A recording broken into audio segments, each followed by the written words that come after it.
Hey, this is Kevin, the Gypsy Medic. Welcome back to my channel. This ride is all about thoughts from the road on my 2022 KLR650. It's my second ride out. I'm really enjoying this bike, and I appreciate you coming along for the ride. Let's go. This is actually my second ride on my KLR. The first one, I had some camera problems.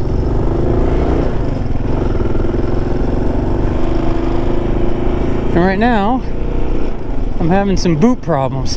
I got a brand new pair of Cozumel Alpine Stars, and I can't get my toe underneath my shifter. And that's with a new Tusk extended link shifter. I can't get my toe under it. I'm just kind of hooking it with the side of my foot to shift. That's not good. But so this is, like I said, ride number 2 on the KLR. It's April 5th. It's about 45, 46 degrees out. So I've got my electric gear on, and I got about a half-hour ride. The windshield, if you look closely right here, you can see that I put a couple risers on. I was going to buy a set of risers from 3D Cycle Parts. They make them, they print them there. And I decided that what I would do is I would buy a 3-foot long piece of 2-inch wide aluminum, and I would make my own risers. And I figured the cost came out to about $1.75 for the 2 risers. You know, I have a drill press and I have a grinder, so I drilled out the holes that I needed, I ground them down, then I painted primer over it, and then I painted them black, which was okay because I already had that stuff. So the 3-foot long piece of aluminum only cost me $11, and I needed 6 inches. Now I have 2 feet 6 inches worth for another project.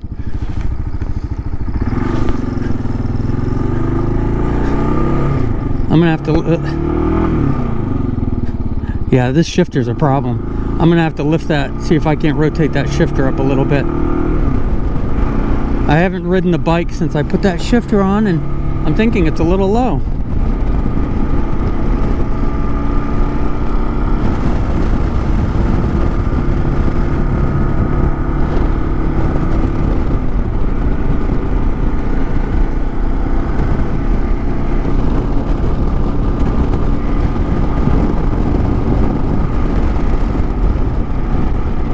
So the bike has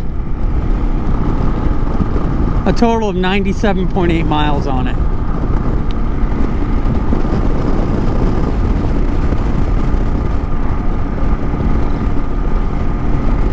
And it goes nice. I like this bike a lot. It's a comfortable bike, seating wise. It's a wide seat that gives my butt some room to kind of spread out the pressure, so I'm not worrying about pressure points on my tuchus. And it goes right along. I mean, I'm cruising in 5th gear right now, 56 miles an hour, and if I want more, I got more. You know, if we look at the speedometer, I'm up to 59. She's got plenty of go. I've seen video from a guy in Florida with a 2022 KLR, and he takes it up to 102. I don't need 102, but being able to go from 55 to 70 pulling onto a highway, that's important to me. I can't do that on my Lifan Expect 200, but I can with this. Simple.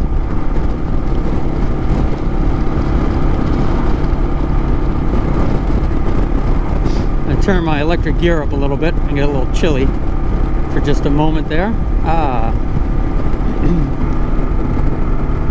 So you can see it's a digital speedometer. It's got a clock, which I like a lot because I always add a clock to my motorcycles. It's got an electronic fuel gauge, trip meter, and odometer readings, and it's got a neutral indicator. Also has electric and temperature warnings. And this windshield, I propped it up 3 inches and I've angled it up significantly also. And this wind is coming right over the top of my head. I don't even feel it. The wind right in front of me. I feel it on the outside edges of my shoulders where it comes past the windshield on the sides, but the wind going up and over is just lovely. I mean, it's a full hand height above my helmet. So I'm very happy with these risers. This issue with the shift lever, I'm certain that's just my fault. When I put the shift lever on, I thought I had it at the same angle that the original lever was on, but apparently not. So I'll just lie in the parking lot at the dentist office and take care of that. One of the complaints with this bike is that it's 100 pounds heavier than its primary competition. So what? If you watch my why did I buy the KLR, you'll see I compare the DR650 and the Tenier 700 and the XR650, sorry. And yeah, it's 100 pounds heavier, but it's also several hundred to several thousand cheaper, and it's got twice the gas tank. You know, 6.2 gallons versus 2.8 or 3.1. So 3 gallons of gas by itself, or 3.5 gallons in that case, is going to be roughly between 24 and 28 pounds. It's got a fairing. It's got this windshield. I don't know. Yes, it's heavier, but I don't know. It doesn't feel heavy to me.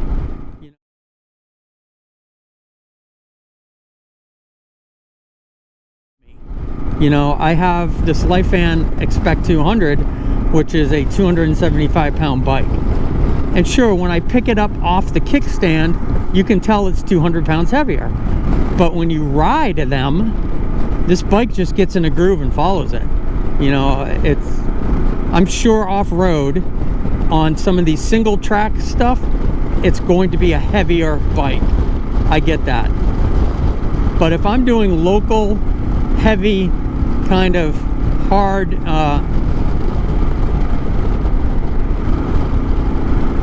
single track high-tech riding, then I'm going to ride that 200.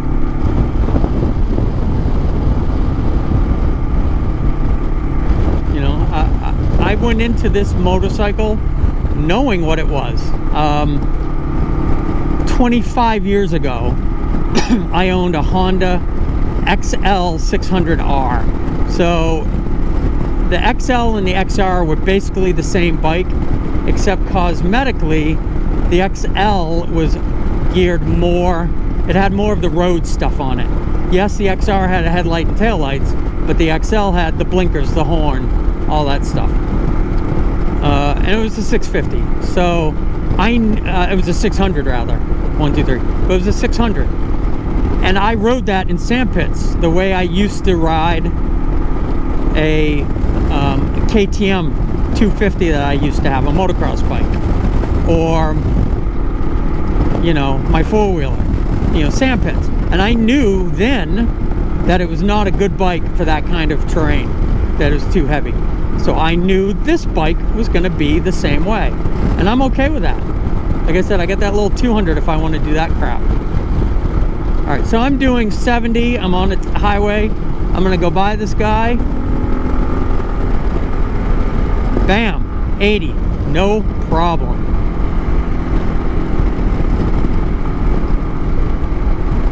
I'm cruising along at 70. Can I feel the vibration from the single cylinder, you know, thumper motor? I can feel it in my ass a little bit.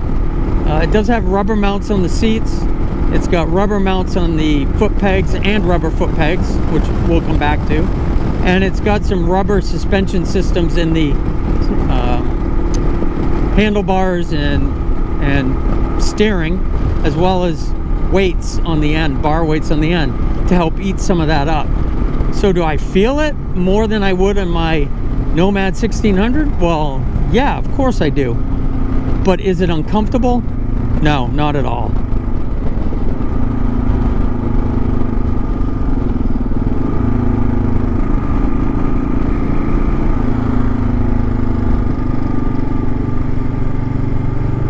90-degree turn at 30. Third gear, rolls right out. No problem. My heat controller just came off its double side tape. Thank God I had the strap on it, or I would have lost that.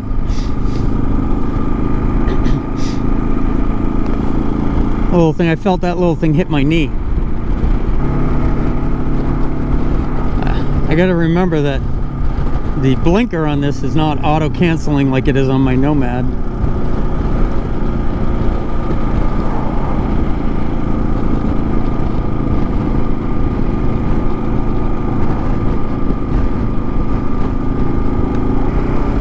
Ooh, my feet are getting hot. I'd hit that thing. I turned that thing up quite a bit. So on my electric gear, the gold button is my feet. Those are my socks. That's the only thing I've plugged into those. And the red button on the right is my pants and jacket. I always leave my socks on a separate controller because it's harder for me to keep my feet warm than it is the rest of my body. You know, my feet are down, they're out in the wind. So I always leave those so I can turn them up more. But I didn't want to turn them up that much more. Whew, that was bad. And it just, all of a sudden, they were on fire. Fire, fire. You know, anytime you do a few things to a bike, you got to tweak it a little bit, you know. But this is what it's all about. You go for a ride, you enjoy the day, you tweak a few things. I'm kind of coming through this intersection, slowing down a little bit. I'm still in 5th gear. You know, I'm at what, 45 right now. And it just rolls right up out of it with the throttle. It's nice. Yeah, I'm super happy with this bike so far. I can't wait to go out on some dirt roads with it. I'm hoping this afternoon to be able to do a little bit of that.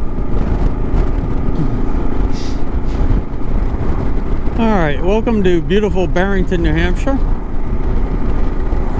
My dentist is up here on the left.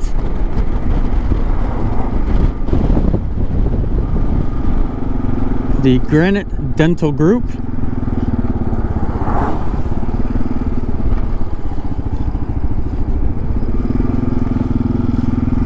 Love these guys. If you have an issue, they get you right in. Of course, I've been an established patient for 25 years. That helps.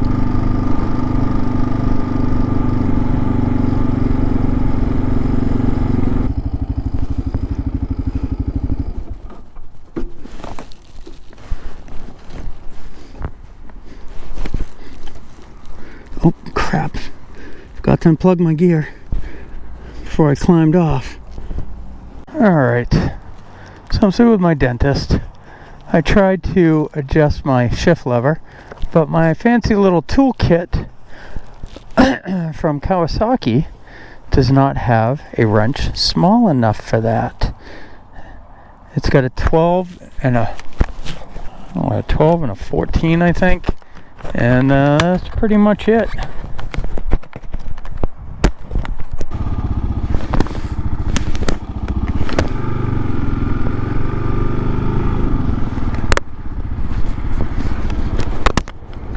Oh, God damn it.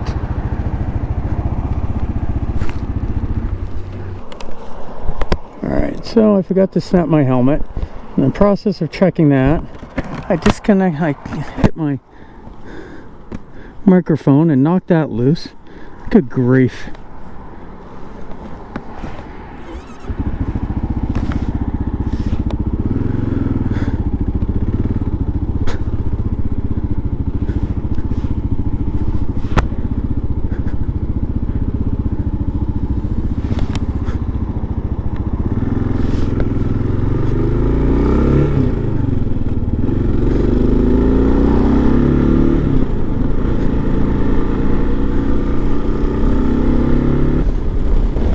I think I'm gonna head home instead of stopping to buy a wrench. I've got wrenches at home, and I find that I can shift up by reaching beyond it and lifting with my heel easy enough.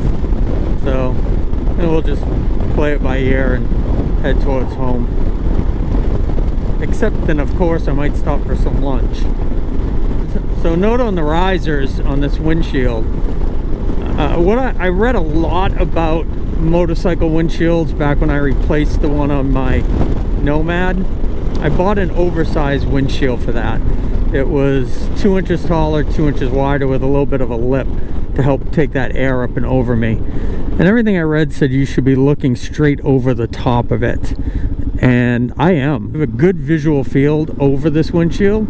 And like I said, the wind's not blasting me in the helmet. So I think this is a pretty good height. You know, that 3-inch riser canted forward a little bit for a little more flatter face on attitude. So thanks a lot for coming along on the ride. I appreciate your time and I hope you enjoyed it. As always, please like and subscribe if you did. I'm trying to keep these videos to 15 minutes because I know anything longer than that, people's attention spans tend to wander. I'm going to have more rides coming up. I'm going to have some more thoughts from the road.